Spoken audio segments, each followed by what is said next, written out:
여러분 성경을 보면 이스라엘 민족들은 1년에 3번 매우 중요하게 지키는 3대 절기가 있습니다. 유월절, 맥추절, 수장절입니다. 이 세 절기의 공통점은 감사의 절기라고 하는 것입니다. 유월절은 이스라엘 백성들이 하나님 은혜로 애굽에서 종살이하다가 탈출해서 자유인으로서 구원해 주신 하나님 은혜를 감사해 드리는 절기가 유월절입니다. 이 유월절은 이스라엘 민족이 보리 추수를 처음 시작하는 그날에 지켰습니다. 보리 농사의 첫 결실을 감사하는 절기가 되기도 하는 것입니다. 두 번째로는 맥추절입니다. 6월절로부터 7주가 지난 50일째 드려지는 날인데 그래서 50일째라고 해서 오순절이라고 부르기도 하고 7주가 3번 지나 7주가 지난 다음 날이었기 때문에 77절이라고도 부릅니다. 이때는 보리 추수를 모두 마치고 하나님께 드려지는 절기가 됩니다. 보리 추수를 모두 마치고 여호와 앞에서 감사 제사를 예배를 드리는 것이 바로 맥추절입니다. 그러면 한국교회는 왜 맥추절을 드릴까? 요즘 보리 농사 짓는 분들 거의 없어요. 이 자리에 여러분 보리 농사 짓는 분 누가 있습니까? 하지만 한국교회가 맥추절을 드리는 것은 이런 의미가 있습니다. 우리가 맥추절은 7월 첫째 주간에 드리는데 하나님 1월 1일부터 시작해서 6월 마지막 주까지 6개월 동안 무사히 보내고 하나님 은혜 가운데 지나게 되었음을 감사합니다 하는 의미로 맥추감사절 지키면서 또한 하나님 이제 7월부터 12월까지 6개월을 또 살아야 되는데 또 6개월을 주 앞에 의탁하며 주님의 인도와 도우심과 축복을 기대합니다 하는 의미로 절반은 무사하게 지났고 절반은 하나님의 은혜로 또 지날 것을 바라보면서 하나님 앞에 드리는 예배가 맥추감사절이 됩니다. 이렇게 되면 하나님께서 남은 6개월도 우리에게 복과 은혜 주실 줄로 믿고 하나님께 드리는 거죠. 이것이 우리의 맥추감사주일이고요. 추수감사절도 마찬가지라고 생각합니다. 농부는 한 해의 농사를 추수한 것을 감사하는 절기지만 농업에 종사하지 않는 사람들도 추수감사절을 지킵니다. 비록 농사의 결실은 아니더라도 크든 작든 한 해의 인생의 결실을 주신 주님께 감사하는 절기가 바로 추수감사주일이 되는 것입니다. 사랑하는 여러분, 오늘은 맥추절을 맞이하면서 애굽에서 종살이 되었던 시절을 생각해 보시기 바랍니다. 다시 말해 여러분들이 애굽에서 진짜 종살이한 건 아니지만 여러분 삶 속에서도 인생에 어려웠던 시절이 있었잖아요. 인생에서 가장 어렵고 힘들었던 과거를 생각해 보세요. 먹을 것이 없어서 배고팠던 사람이 있으면 과거의 그런 시절을 되돌아보세요. 상처를 받아 눈물을 흘리며 밤을 시태웠던 그런 때도 있었습니다. 시련 속에서 발을 동동 구르며 숨을 헐떡이던 때도 있었습니다. 그때를 비교하는 지금은 나의 형편이 그때와는 다름을 볼 때 얼마나 감사하겠습니까? 이것이 오늘 우리가 맥추감사주의를 지키는 의미가 이 속에 담겨져 있는 줄로 믿습니다. 또한 우리는요, 현재와 또 하나님의 은혜를 아는 것이 감사합니다. 여러분, 우리가 오늘 현재 이루어지는 모든 삶이 내가 잘나섭니까? 내가 6개월 동안 직장도 잘 다녔고 6개월 동안 건강한 교회도 잘 다녔고 여러분들이 막 먹고 마시며 일상생활하는데 지장이 없도록 건강에 진행되는 것 다 하나님의 은혜가 아닙니까? 만일에 여러분 어떤 사람이 직장 다니다가 갑자기 명태 다니면서 딱 잘렸다고 하면은 내일부터 어디 가서 무엇을 어떻게 하겠습니까? 여러분 어떤 사람이 좋은 음식을 놓고도 먹을 수 없는 건강에 문제가 생겼다고 하면은 그 많은 진미 같은 음식들이 나와 무슨 상관이 있겠습니까? 오늘을 바라보세요. 오늘의 여러분의 현실이 있고 직장이 있고 사업장이 있고 여러분의 오늘 삶 속에 건강하여 먹을 수 있고 마실 수 있고 걸을 수 있고 두 다리 건강하고 뭔가를 들을 수 있는 두 팔이 있고 볼 수 있는 눈이 있다라고 하면은 다 감사한 일 아니겠습니까? 여러분 우리는 은혜를 알아야 됩니다. 내가 오늘 나 된 것은 내가 잘나서 된 것이 아니고 바로 하나님의 은혜라는 사실을 깨닫고 그 은혜를 감사하셔야 됩니다. 10절에 말씀합니다. 네 하나님 여호와 앞에 7절을 지키되 네 하나님 여호와께서 내게 복을 주신 대로 내 힘을 헤아려 자원하는 예물을 드리고 그랬습니다. 하나님께서 너에게 복을 주신 대로 내 힘을 헤아려 자원하는 예물을 드리라고 말씀했지요. 누굽니까? 여호와께서 내게 복을 주신 대로 그랬습니다. 빚을 져서 많이 바치라는 내용이 아니고 내가 처해진 환경에 따라서 힘을 다해 자원하는 마음으로 드리라 이런 말 아닙니까? 사람은 나름대로 처해진 환경이 달라요. 부자도 있습니다. 반면에 가난한 사람도 있습니다. 여유가 넘치는 사람도 있어요. 그러나 하루하루를 힘겹게 리아카에다가 이 집 저 집사 버리는 박스를 갖다가 주워다가 그렇게 고물상에 갖다 팔았더니 1,000원짜리 몇 장 주어서 그거 세면서 나오는 행복해하는 그 할머니, 이렇게 힘겹게 살아가는 사람도 있습니다. 환경이 다 제각기 똑같을 수는 없습니다. 본문에서 하나님께서 말씀하시는 하나님께서 내게 복을 주신 대로 복을 받은 대로 환경에 처한 대로 감사의 예물을 드리며 하나님께 오늘의 감사의 삶을 살라고 말씀하고 있습니다. 여호와께서 내게 복을 주신 대로, 하나님께서 각자에게 주신 복이 다 제각기 다릅니다. 그러나 하나님이 내게 주신 복을 따라서 하나님께 이렇게 감사하라고 말씀하고 있습니다. 여러분, 우리가 내 직분이 무엇이기 때문에 하나님께 예물을 드리는 것이 아닙니다. 내가 하나님 앞에 누군데 또 맥주 감사절이니까 체면으로 드린다, 그것도 아닙니다. 우리가 하나님이 가난한 분도 아닌데 동정 삼아 드리는 것도 아닙니다. 하나님께 복을 받은 환경에 따라서 지금 내가 처해진 환경 안에서 하나님 앞에 정성을 다하는 것입니다. 그래서 성경 말씀하기를 내 힘을 헤아리어라고 말씀했습니다. 힘을 다해 힘껏 하면 된다라고 하는 것입니다. 하나님 앞에는 때로는 많고 조금이 중요하지 않을 때가 있습니다. 없는 분은 그냥 내 모습 그대로 나오면 될 수도 있는 것입니다. 또한 성경 말씀하기를 자원하는 예물을 드리고 라고 그랬습니다. 예물을 바치는 이에게는 가장 중요한 것이 바로 이것이지요. 자원하는 마음, 진실된 마음이 중요한 것입니다. 하나님께서 감사 예물을 기뻐 받으시는 까닭은 자원하는 마음이 있기 때문에, 정성이 있기 때문에, 진실함이 있기 때문에 그 예물을 하나님 기뻐 받으신다라고 하는 것입니다. 작은 예물을 드리고 예수님께 칭찬받은 한 여인을 성경에는 이렇게 소개합니다. 2렙돈을 바친 한 과부가 있습니다. 그는 자신이 가난한 환경에서 있는 힘을 다해서 진짜 하나님 앞에 드리고 싶은데 자기가 가지고 있는 것은 2렙돈밖에 없습니다. 2렙돈이라고 하는 것은 당시 헬라에서 사용하는 최소한의 동전을 말하는 것입니다. 우리나라로 비교한다고 하면 10원짜리일까요? 이 여성은요 10원짜리 동전 2개를 헌금을 했는데, 20원을 헌금했는데, 여러분 자녀들에게 20원을 주면은 엄마 아빠 20원 갖고 뭘 사는 거야? 이렇게 반응할 수가 있을 것입니다. 근데 하나님께 이 돈을 드렸는데, 적은 것을 드렸는데 우리 주님은 그를 극찬했습니다. 이유는 뭘까요? 자원하는 마음이었고 그 안에 정성이 담아있고 그것이 진실함이 들어있기 때문에 하나님께서는 그를 칭찬하셨다라고 하는 것입니다. 사랑하는 여러분이 오늘 맥주 감사절을 맞이하면서 넓게는 지금까지 내 인생을 보살펴 주시고 인도해 주신 은혜를 감사하는 것입니다. 작게는 금년 올 한 해 절반 6개월 동안도 하나님 은혜 가운데 무사히 지내게 됨을 감사하며 또 하나님 6개월 안 지켜주실 줄로 믿고 하나님께 감사드리는 절기가 오늘인 것입니다. 저도 이번 주 맥주 감사주일을 놓고 한 주간 생각을 해보았습니다.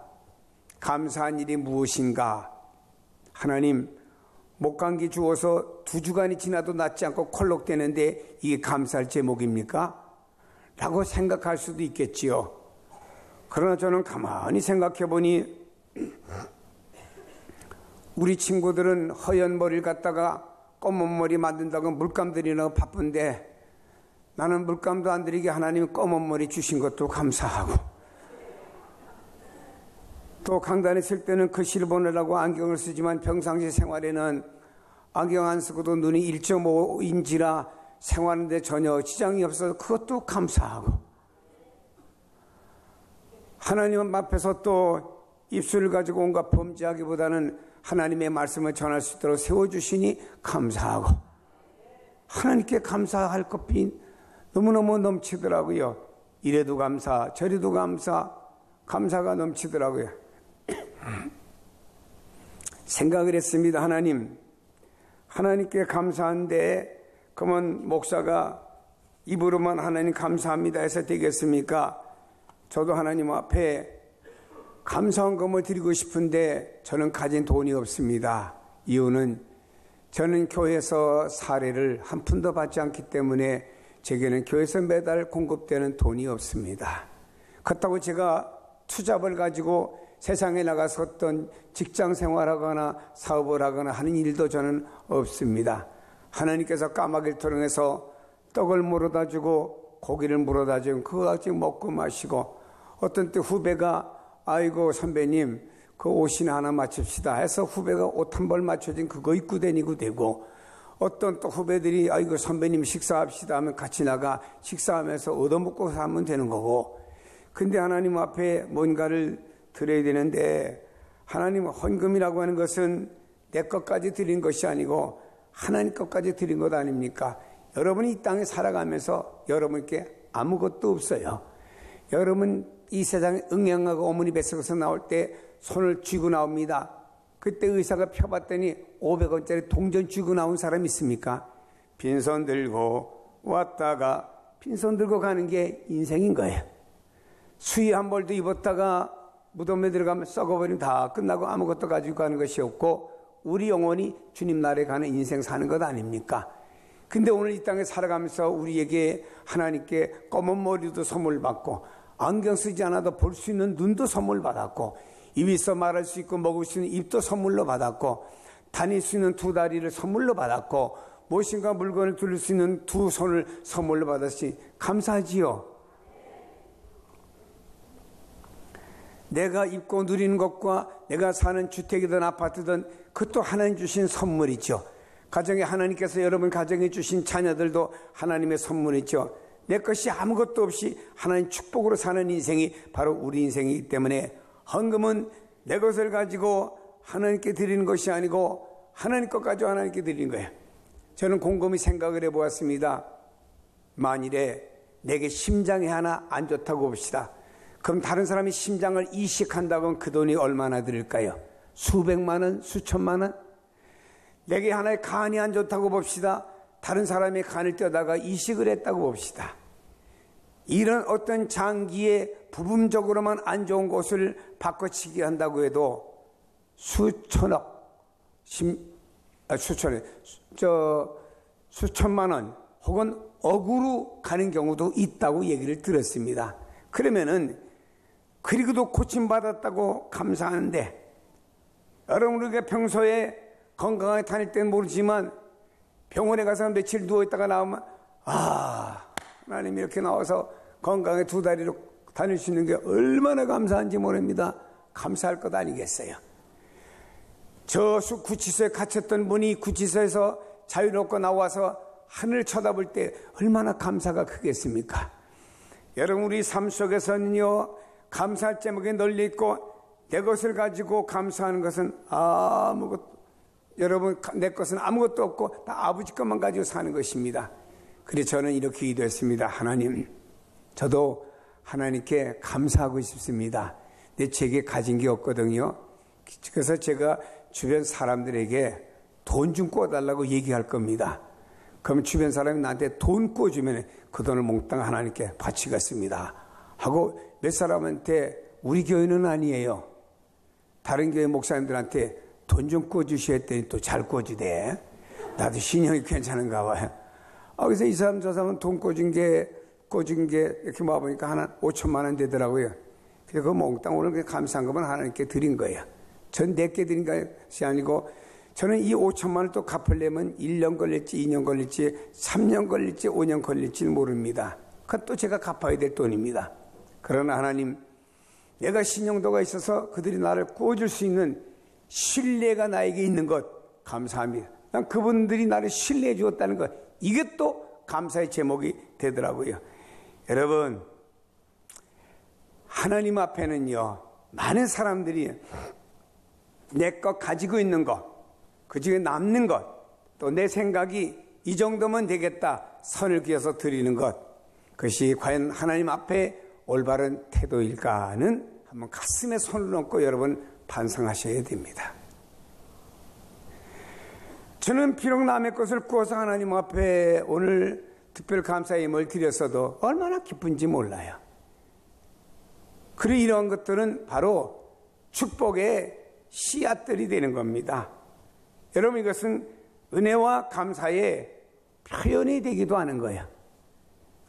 성경에 보면요, 이삭이나 야곱 같은 사람들이 자녀를 통해서 별미를 먹고 그 자녀에게 축복해 줬잖아요. 우리 부모님들이요, 자녀들에게 축복받으신 기회를 가르쳐 줘야 됩니다. 저는 저희 집에 두 아이가 어렸을 때, 초등학교 때 이런 걸 가르쳤어요. 부흥회가 되면 부흥회가 마치잖아요. 부흥회 마치면 우리 두 아이에게, 강사님에게 선물 좀 사와라 하면 초등학교 다니게 무슨 돈이 있겠습니까? 가서 1,000원짜리 양말 한 컬이 사오고 2,000원짜리 손수건을 사가지고 옵니다. 잘 포장을 해가지고 와라. 두 아이를 데리고 부흥회 온 강사님 마친 그날에 가서 두 아이를 꿇어앉게 하고 이 아이들이 강사님께 선물 사온 거 받으세요. 그럼 강사가 이런 말을 했어요. 나 생전 이제 부흥회 다니면서 담임 목사 그 꼬맹이들한테 선물 받아본 적은 처음이라고 그런 얘기 합니다. 그리고만 그 부흥사가 두 아이들 머리 손 얹고 축복 기도해줘요. 그게 축복 아닙니까? 어려서부터 축복받을 일을 가르쳐 주어야지. 어려서부터 받기만 하는 걸 가르치는 부모가 되어서 되겠습니까? 우리는 하나님 앞에는요, 있어서 드리는 것이 아니고 없어서라도 하나님 앞에 만들어서라도 드리는 건데, 이스라엘 백성들은 풍요롭게 농사 지을 때 자기들이 먹을 거 다 띄워놓고 씨앗과 다 띄워놓고 그리고 하나님 앞에 감사한 것이 아닙니다. 어떤 애는요, 그에 먹을 것도 모자라요. 그럼에도 불구하고 이들은 흉년이 들고 가난해도 하나님 앞에 띄어가지고 맥주 감사금을 드렸던 이스라엘 백성들이었기에 하나님께서 그 백성들의 절기를 기뻐 받아주신 줄로 믿습니다. 사랑하는 여러분요, 맥주 감사주를 우리가 어떻게 지켜야 될까요? 온 공동체가 함께 기뻐하며 이 절기를 지키는 겁니다. 그래서 우리 교회가 그래서 함께 예배드리는 거예요. 아까 에리베타를 탔어요. 난 누구 집 자녀인지도 몰라. 초등학교인지 유년부 같아. 오늘 어른들하고 같이 예배드리는데 걔가 그랬다. 그러니까 옆에 있는 누구가 그랬다. 왜? 난 할아버지 할머니들하고 같이 예배드리는 거 싫은데. 솔직한 표현 좋아요. 그러나 오늘만큼은 맥주 감사지들에서 저 위층에 있는 청소년들과 어린이들이 싫어도 함께 예배드리는 날이야. 왜냐? 성경이 이렇게 말씀합니다. 너와 내 자녀와 노비와 내 성중에 있는 객과 고아와 과부가 함께 내 하나님 여호와께서 자기 이름을 두시려고 택하신 곳에서 내 하나님 여호와 앞에서 즐거워할지니라 그랬습니다. 맥주 감사절은 함께 기뻐해야 될 이 맥주 감사절입니다. 대상이 누군가요? 너와 그랬습니다. 함께 기뻐해야 될 공동체의 주체는 다름 아닌 너라고 하는 거예요. 할머니, 할아버지, 아빠, 엄마, 그리고 어린 우리 유년부, 또 초등부, 청소년들 다 너라고 하는 속에 포함되는 겁니다. 또 성경에 뭐라고 말씀합니까? 네 자녀와 그랬습니다.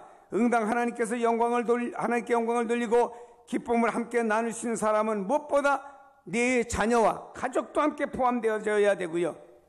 그래서 하나님께서는 말씀하고 있습니다. 네 자녀와 함께 기뻐하라고 말씀하고 있어요. 네 자녀와 함께 이 절기를 지키라는 말씀이 되는 겁니다. 그러나 여호와 앞에서 함께 기뻐해야 될 대상은 여기서 끝난 것이 아닙니다. 노비와 그랬습니다.